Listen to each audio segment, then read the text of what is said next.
top help students in the community be ready to kick off the new school year as News at 10 starts now. Live from Television Park, this is WJBF News Channel 6 at 10 on BTV. Good evening, I'm Isabella Moody. Thank you for joining us. Coverage you can count on begins in Columbia as a South Carolina family is asking for policy changes after a 12-year-old son died from exposure to a rare amoeba earlier this month. Caroline Yaffa tells us what they want everyone to know. Earlier this month, a 12-year-old boy died after exposure to a rare amoeba here at Lake Murray. Now his family is speaking out, demanding answers and warning others. Had he known the risk, had we known the risk of him swimming in that lake, nobody would have ever chosen to get him. Jason Carr passed away from Naegleria fowleri, also known as a brain-eating amoeba. His family says it entered his nose while he was swimming in the lake with friends the weekend of July 4th. A child should not have to lose their life for doing something they assume was safe. They should not have to double check to see if they are going to live or die from being a boy. His family asked that the state start testing the freshwater lakes like they do the beaches and launch an investigation of their own. There's never any testing of the water. There's no questioning of where Jason was swimming and playing in the water to figure out where this happened. That's the whole purpose of an independent investigation, because we're doing the work that the agency should have done. Dominion Energy, who owns the lake, says they are saddened by the loss and sent us this statement that says in part, according to public health agencies, naturally occurring microorganisms are present in freshwater lakes and rivers, as well as other unchlorinated water sources, but these types of tragedies are rare. A nurse practitioner I spoke with says this is something to be aware of, but says testing the water won't change the fact that it's there. They're going to be there. You're going to test it, and they're going to be there.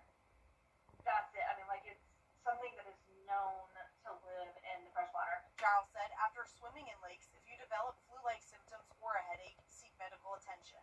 In Columbia, I'm Caroline Yaffa.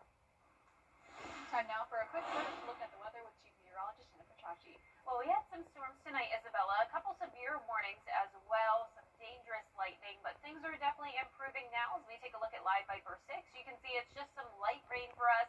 There is some heavier rain just to the northwest of the CSRA, so if you're in Wilkes County, you're probably still seeing that lightning and hearing some thunder from the distance.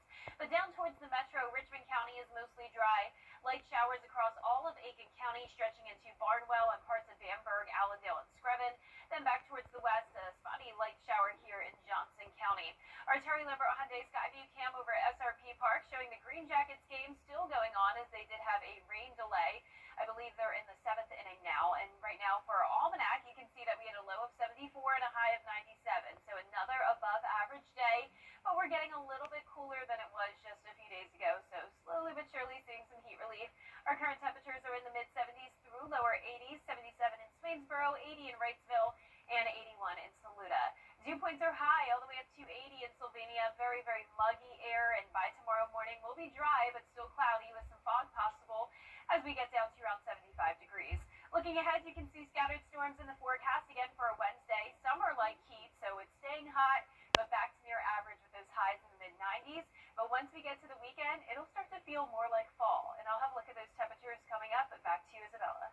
Thank you, Jenna. Some Augusta leaders are trashing the city's new recycling program. Recycling is being dropped as part of the city's garbage service, and residents who still want to do it must make a private agreement with a hauling company. There will be monthly fees depending on how much service customers want. One commissioner says she's been bombarded with emails against the plan. That's just ridiculous. I never heard such a thing. I mean, that's supposed to help the environment besides, you know? You stop recycling, that's going to make things worse once that starts. With that price, will you stop?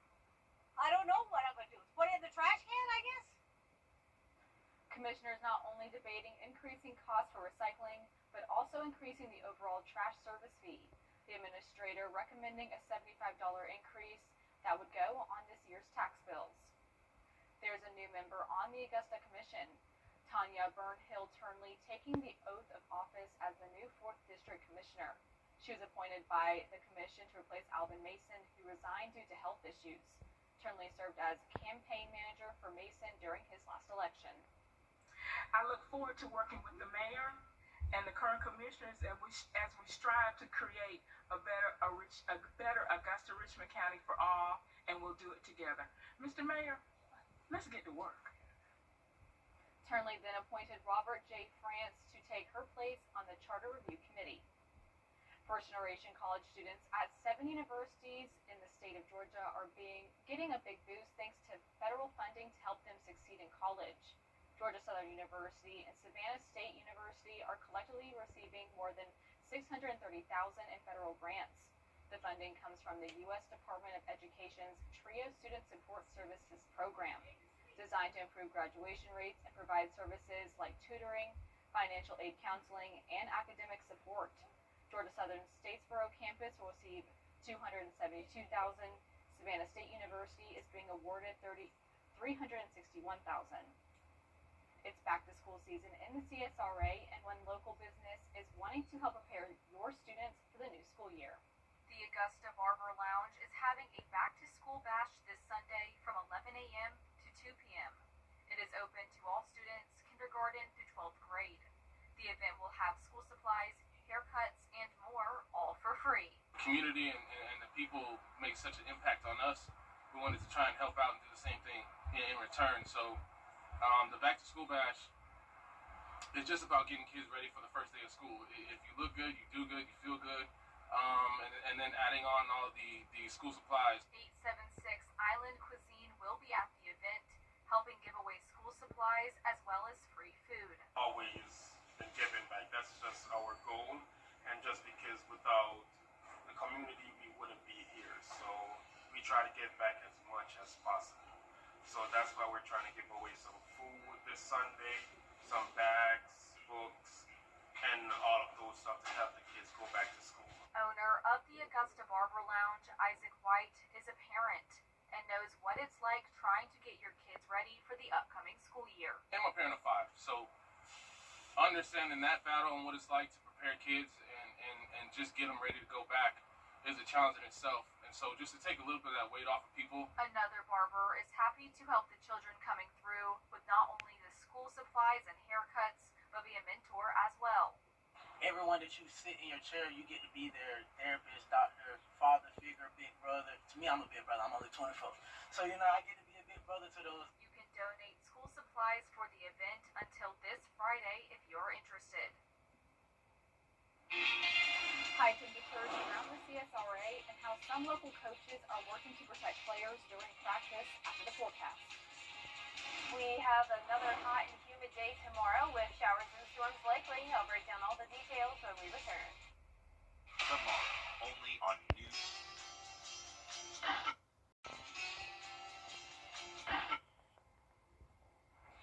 Now, your most accurate forecast with WJBF Live Viper 6. Welcome back. Well, instead of starting out with our local weather, we're going to go all the way over to Russia, where at 7:30 roughly this evening Eastern time, there was a very strong earthquake that occurred. It was now upgraded to an 8.8 magnitude earthquake. That is a major earthquake, and unfortunately, it has led to a tsunami warning to be issued across Hawaii. First wave is expected around 7:17 Hawaii time. Right now, it's only around 4 o'clock in the afternoon over there, and here's a live look, or we'll get to that in a second, but over towards the west coast as well, we have a tsunami advisory across parts of Oregon and the coast of California. So we'll be following this, and we'll keep you updated. But right now, on our Terry Lambert Hyundai Skyview cam, this is a view of Honolulu, looking good so far, but of course, like I mentioned, we will be keeping you updated on that situation. But now on Live Viper 6 here in town, things are looking a lot quieter than they were earlier. We're now just seeing some light rain showers. Stronger storms up to our northwest around Alberton and Athens, but for us, we are pretty much done with it tonight. We're just going to see those lingering rain showers as temperatures are now in the mid-70s through lower 80s. You can see here on satellite and radar that we have this upper-level trough across the area, triggering some showers and storms, and high pressure continues to move further towards the west. So that was the heat dome that we were in throughout this week. Now we're not really focused on the heat as much as we are these rain chances.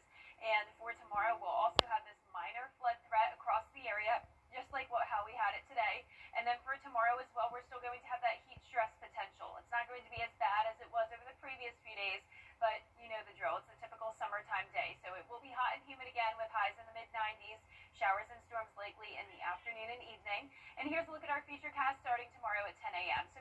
those showers start to develop as early as around 11 o'clock in the morning, and then seeing some heavy downpours in the afternoon, growing a little bit more widespread later on in the afternoon and evening. There's 7 p.m., and then this continues until around this time tomorrow evening. So pretty similar day tomorrow, and then Thursday has a little bit of a lower chance of rain, but then on Friday those rain chances ramp back up due to an approaching cold front. It actually looks like this cold front will make its way through the CSRA, and that will bring us some much needed heat relief, but it's also going to bring us the clouds and the rain chances. So you can see it's going to be a pretty soggy weekend for us. There's Saturday morning. This front will linger to the south of us, and that will put us in the wedge setup, which means much cooler temperatures for our Sunday. We'll have this high pressure driving in a northeast wind, which means some places could only top off in the lower 80s for highs. Notice the high temperatures will be going from the mid-90s through Friday all the way down to 83 on Sunday. Average high is 94, so this will be a nice change of pace. Now, our low temperatures for tonight will be in the low to middle 70s, and then our highs tomorrow are going to be right around average, 94, and that's what we'll be at in Augusta. That 10-day forecast is showing the rain chances each day, 50% tomorrow, and then a 50% chance on Friday as well. Highs right around 94 to 95 degrees. Dropping into the upper 80s on Saturday, 70% chance of rain. Once again, low 80s on Sunday. That's our big cool down.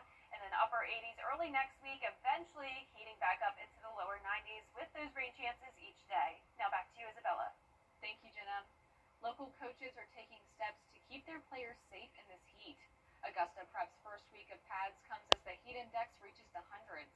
The chances for heat are high for players, but the coaches are following guidelines, making sure to give players enough water breaks. We follow the GIA guidelines, so right now with the heat how it is, it's every 20 minutes we've got to have a 5-minute water break where they can get a full rest, and we've got cold towels over there that they can try and cool off a little bit. Some schools like North Augusta High School have a dead week this week, meaning they won't practice after school in this heat until Thursday. Coming up, lawmakers introducing a legislation they say will improve safety in the skies. We'll have those details when we return.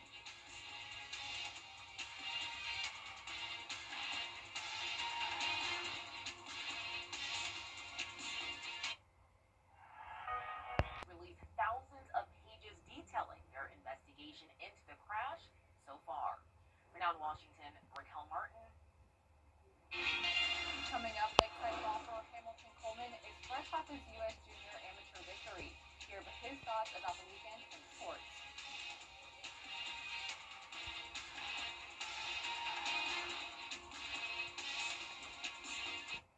Lions, Tigers, and Panthers, oh my!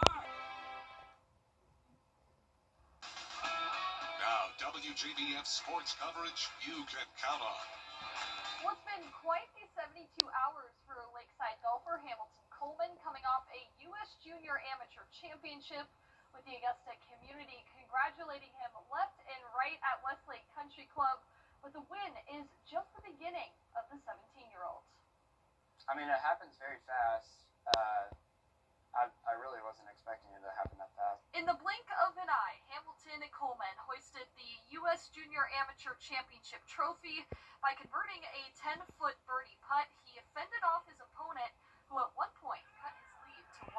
I knew if I just keep putting the pressure on, if I kept my lead, I'd be fine. So I knew as long as I was up, I'd be okay. And, just kind of, as my caddy kept telling me, just weather the storm. His caddy's encouragement, along with his entire family, reminded him of the reason he plays the game of golf. That was a moment that I'll remember for the rest of my life.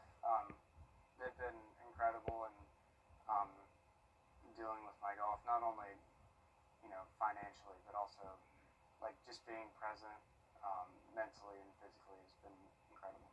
That support has kept him grounded, even shifting his mindset around the sport. Just having that security in my faith and my family and friends that I made with my caddy has been incredible. Just knowing I can just go out there and play and show off the gifts that God has given me. So it just allows me to play with a new sense of freedom and love instead of fear. With the U.S. Junior Amateur victory, the Georgia commit automatically qualified to play in next year's U.S. Open. Seeing those players and then knowing I'm going to be playing on the exact same stage as them maybe playing with them.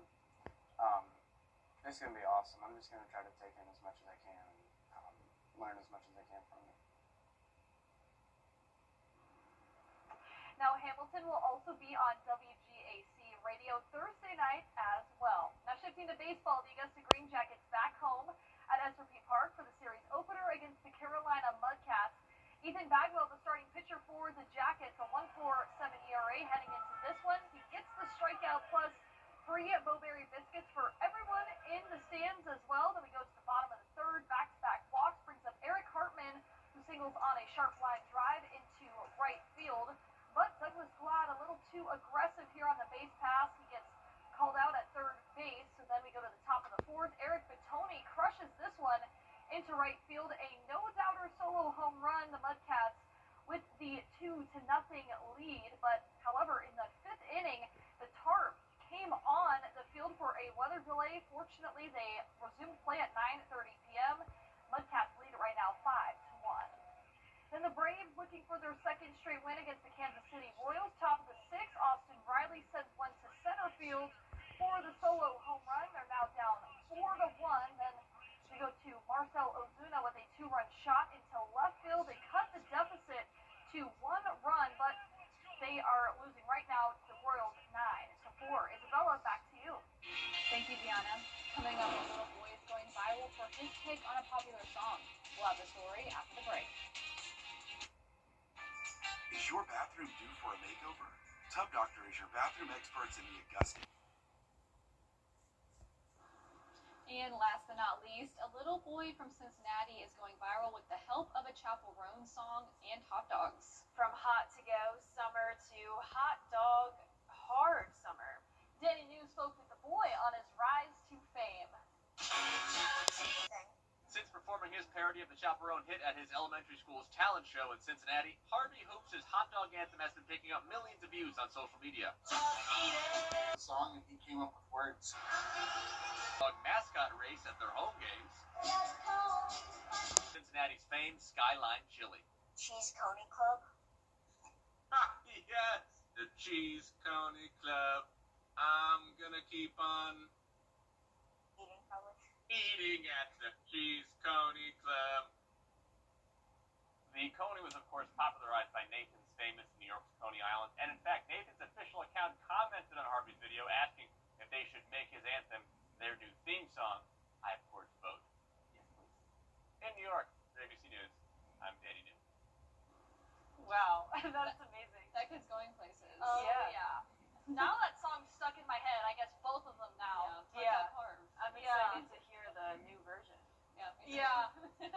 Well, our 10-day forecast is showing the rain chances sticking around each day. Scattered showers and storms are likely as temperatures go back down to the mid-90s, so typical summertime heat. Then as we go into the weekend, we'll be in the low to upper 80s, so a nice change of pace there. A cooler start to August overall with a pretty high chance of rain this weekend, and then next week we start to heat back up into the lower 90s again. The news continues at the top of the hour on News Channel 6 and 11. Hogan's Heroes is next here on WTV. Have a great night.